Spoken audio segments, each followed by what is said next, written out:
Okay, what I'm going to go over with you now is the fundamentals of how to do or how to calculate the rate law for the experiment in the halogenation of a ketone lab. In the halogenation of a ketone lab, before we go any further, as a matter of fact, let me tell you, before we go over this, first thing you have to do is work through that worksheet that I gave you, explaining and walking you through how to do these calculations. Stop this video right now, go back and complete that worksheet without looking at this. Then once you've completed it and get it, come back to this and watch this video, then go and do the lab. Okay, and of course you can email me, come to office hours, that sort of thing. Okay, now if you watch this first and then go back through the worksheet or go and try and do the lab, it's going to be all cattywampus. It's not going to work out for you. Okay, you're going to put out the same amount of effort. Either way, why not put out the effort in the right order and then get the most points because you understood the most. Okay, so anyway, back to the halogenation of a ketone lab. What we're going to do is we're going to react acetone, which is a ketone, with hydrogen ion and with I3 minus or iodide ion in the form of I3 minus. Sometimes in the lab they write it as I2. It's really I2 with an extra I minus on top of it, giving us I3 minus. So that's how we're going to think of it. And then this reaction is going to go and it's going to produce this halogenated, this acetone with iodide on it, and it's going to produce hydrogen iodide. The thing I need you to notice is that this is clear. When you look at the lab video, this is clear, this is clear, this stuff is brown, this is clear, and that is clear. The way we're going to follow this reaction is with the disappearance of this stuff. When this stuff disappears, the reaction is over. In the lab it says calculate the rate of the reaction by calculating the change in the concentration of the ketone. I want you to do it by calculating the change in concentration of the stuff we're actually looking at. So you could write the rate of reaction, I think you can see it down here, R is equal to minus delta acetone over delta T is equal to minus delta H plus over delta T is equal to minus I3 minus, minus delta over delta T. And since these are all one-to-one coefficients, this rate is equal to any of these. We're going to choose calculating it by using this one, because that's the brown stuff that we can see disappear. So we're going to calculate the rate of the reaction by following the change in the concentration of the iodide ion, or the I3 minus ion, over time. Delta means, notice I got this minus sign over here again. Delta means the final concentration minus the initial concentration, and delta T means final time over the initial time. Well, when we set our stopwatch to time this, we're always going to set the stopwatch to 0, so that's going to be 0. And I told you, when all of this is used up, the reaction stops, and we know that all of that is used up because it goes from brown to clear. If there was still some I3 minus present in solution, it would still be yellowish brownish. When it's all gone, it's clear, and if it's all gone, then the reaction stops because one of the reactants is gone. Well, what does that mean the final concentration is then if it's all gone? That means the final concentration is 0. So we're going to be left with minus of minus I3 minus original or starting, which will be this. See, the two minus signs cancel out and give positive because that was 0. And T final minus 0 gives me T final. So what we need to know to calculate the rate of the reaction, so we can ultimately come back and do this rate law, we need to know the starting concentration of the I3 minus ion and the final time. The final time we'll be able to read with our stopwatch. How do we get the starting concentration? Well, we had stock bottles, stock solution. Let me erase this stuff here for now. You'll see in the lab video that we had big bottles of 4 molarity acetone, I'll just call it ACE, and we have a big bottle of 1 molarity acid, it's the H plus that matters, and we have a big bottle of 0.0050 molarity I3 minus. And in the first experiment that we're going to run, we're going to take 10 mils of this stuff, 10 mils of this stuff, and 10 mils of this stuff, and then add 20 mils of water and put it all into our test tube. Well, if I've got 10 plus 10 plus 10 plus 20, the final volume, or let me change that, the volume, the working volume of our experiment will be 50 milliliters if we go to 2 decimal places. How come? 10 plus 10 plus 10 is 30, plus 20 more is 50. When I take 10 mils of this and I dilute it to 50 milliliters, and that's when the experiment begins, the starting concentration is not 0.0050 molar I3 minus. The starting concentration is whatever it is after I've diluted it down to 50 mils. My birds have to talk when I talk. Quiet now, guys. Shh. So the starting concentration of this reaction will be whatever it is when I take that 10 mils of this concentration and dilute it down to 50 milliliters. Okay? So how am I going to get that? Well,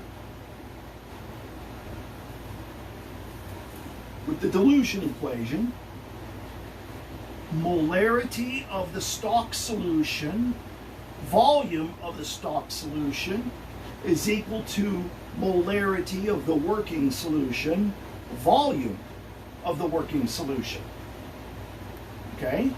And this is the molarity of the working solution is what we want, because we dilute it down to, we take 10 mils out, dilute it down to 50. That's the concentration it's at when it starts to chemically react.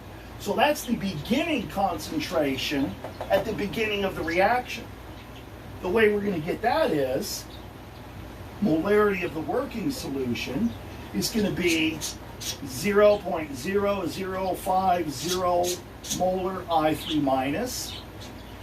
The volume is 10 milliliters.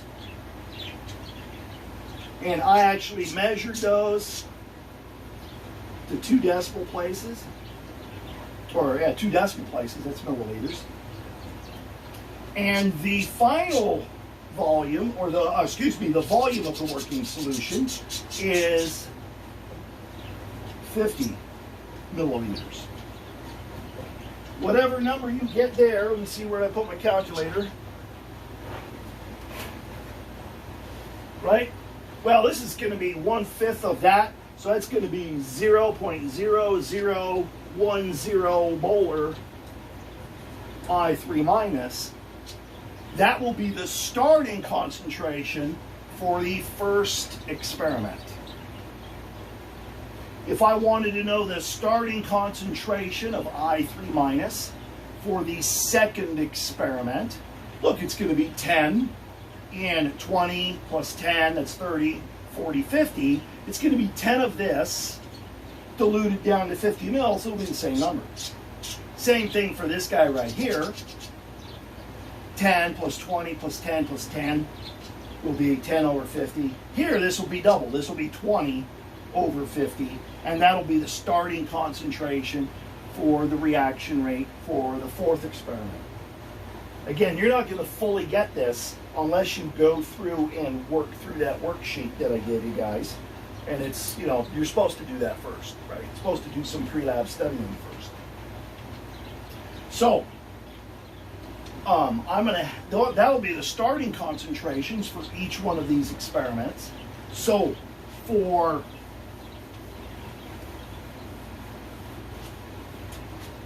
the rate of the reaction for experiment 1, that'll be the starting concentration, not, for experiment 1 over the final time for experiment 1, right? And I can calculate that because I'm going to time it with a stopwatch. For experiment 2, here, the rate of the reaction will be the starting concentration for experiment 2, I3 naught for experiment 2, over the final time for experiment 2. I get that with the stopwatch. For the third rate of reaction for the third experiment, it'll be I3 minus concentration, starting concentration, the third experiment over the final time for the third experiment. And for the fourth experiment, it'll be I3 minus starting concentration for the fourth experiment over the measured time for the fourth experiment. So I'll have the rate of this reaction, the rate of that reaction, rate of that reaction, rate of that reaction. What I then need to do is that same process that I showed you guys, the logarithm process and the rate ratio process that I showed you guys in the previous lab. I could take, now the rate law for this will be equal to K acetone to the M, hydrogen ion to the N, I3 minus ion to the P. The water is just a solvent to keep all of these volumes the same 50 mils. So when I run this experiment, if I take the ratio of rate 2 over rate 1, I would have rate for experiment 2, K, A for experiment 2, H plus for experiment 2, I3 minus for experiment 2, divided by rate 1 equals K, starting concentration for experiment 1, H plus starting concentration for experiment 1, I3 minus starting concentration for experiment 1. Now, I could go back and use that, I could use molarity of the stock, volume of the stock equals molarity of the working, volume of the working, and calculate the starting concentrations in each one of these. But I know this. First off, I know that K, the rate constants, are going to cancel out.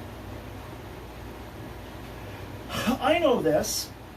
In experiment 2, I have 20 mils of 4 molar acetone diluted down to 50 mils. And in experiment 1, I have 10 mils of 4 molar acetone diluted down to 50 mils. So I know the ratio of these two concentrations is going to be 2 to 1. Right? 20 of this diluted down to 50 mils over 10 of this diluted down to 50 mils. Ratio of 20 to 10 is going to be 2 to 1.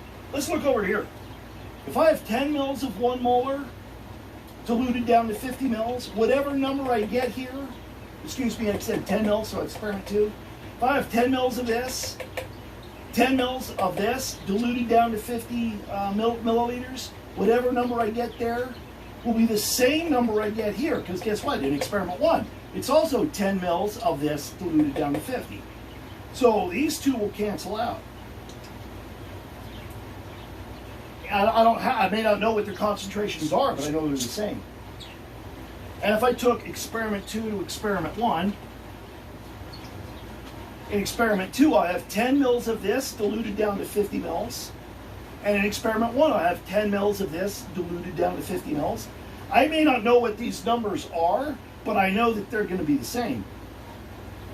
Right? Because it's the same amount diluted to the same amount. If those all cancel out and the K, the rate constants, cancel out,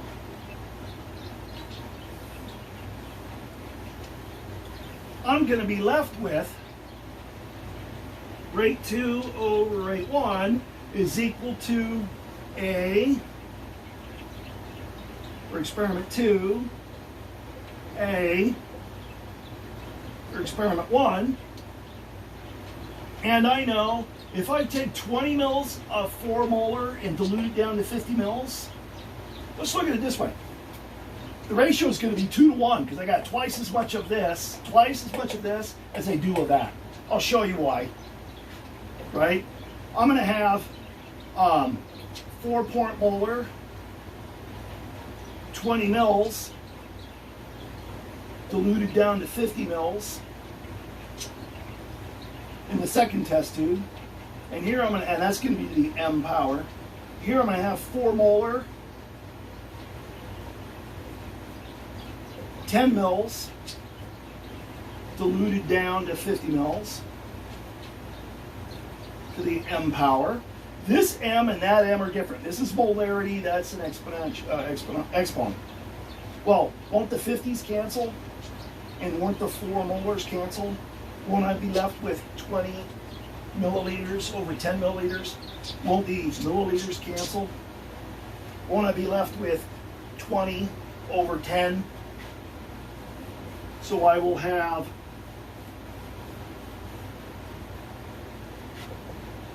20 to the M over 10 to the M.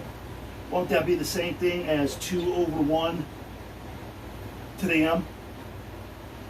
Right? Well, if I know rate 2 because I calculated it, and I know rate 1 because I calculated it, I can get that number here, and then I can do my logarithm process where I solve for M.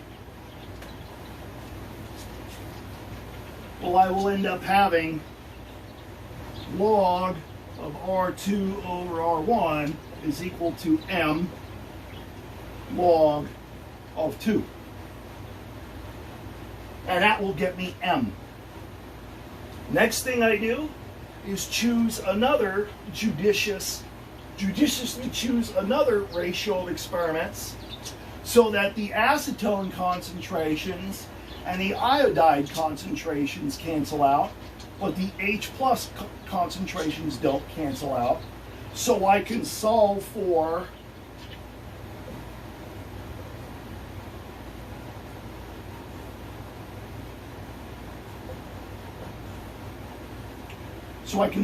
N, just like I solved for M. Then I'm going to pick another judiciously pick another ratio of 2 experiments where this cancels out and that cancels out, but I'm left with this, and that will let me solve for P, just the same way I did it before. I'm not going to repeat it over again. Then I'm going to get the values of M, N, and P, which is the rate law. Once I've done that,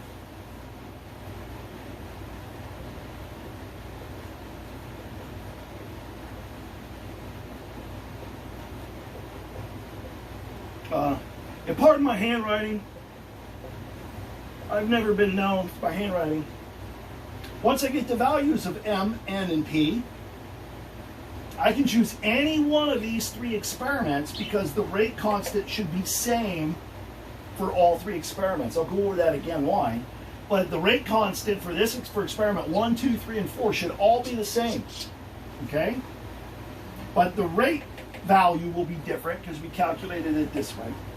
And once I choose any one of them, let's say I choose experiment 1, I'll put the value of the rate for experiment 1 in there. I'll put in these concentrations. I'll have to calculate those concentrations. You can't just use the milliliters, you have to calculate the concentrations. Then I'll put the values of M, N, and P, And then I'll end up solving for K like I showed you guys last time. Be very careful that you follow the units and get the correct, not only numerical value of K, but you also want the correct units of K.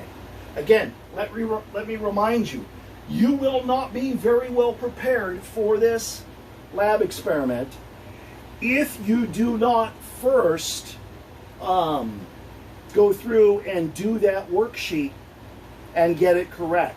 Keep going over it and over it and over it, and then ask me for help or whatever until you get it.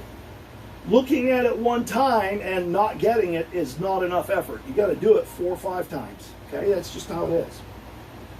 Okay, and that will let me get the rate law for this experiment. And then again, I've had students ask me, Dr. Williamson, is K, the rate constant, always the same number? Meaning, kind of like pi is 3.14159, or R, the gas law constant, is always 8.314 joules per mole Kelvin, or R is always 0.08206 liter atmospheres per mole Kelvin. K is going to be the same value if we're talking about the same chemical reactions at the same temperature. K will be a different value for a different chemical reaction. I'll go over why again. Let me erase this. Remember, I told you, I didn't prove it, but I told you K was A e to the minus EA over RT. That is the gas law constant. R equals 8.314 joules per mole Kelvin. This is called the pre-exponential factor, and we're going to think of it right now as a constant. I haven't really fully lectured on this, okay? But